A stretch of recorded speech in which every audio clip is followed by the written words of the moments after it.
For years we've been told a low-salt diet is good for our health and especially our heart. But now a new study seems to challenge the effectiveness of that advice.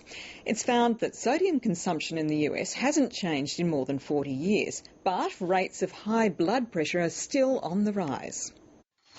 Restaurant owner and chef Greg Vankuyk doesn't shy away from using salt in his kitchen. He's using more now than ever before, and there are no complaints from the customers. With all our dishes we do use quite a bit of salt.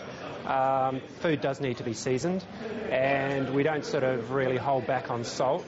And neither, it seems, have Americans. Scientists analysed 38 studies in the US between 1957 and 2003 that measured sodium levels in urine.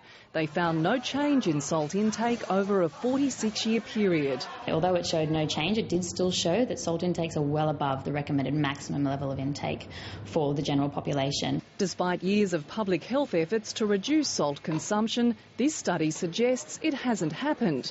But health experts here say the advice is still warranted. They are justified. The science very clearly supports the fact that reducing salt intake will help lower blood pressure and therefore help to reduce heart disease. There are no similar salt intake studies in Australia. Nutritionists say 3/4 of our sodium consumption comes from processed food, and we eat much more salt than we need. Say, for example, if you reduce population salt intakes by 3 grams, that would reduce the levels of cardiovascular disease by about a fifth, 20%.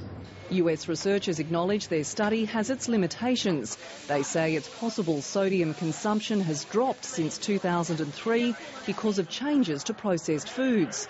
The first accurate estimate of salt intake by Australians should be known by the end of next year. Rebecca Barrett, ABC News.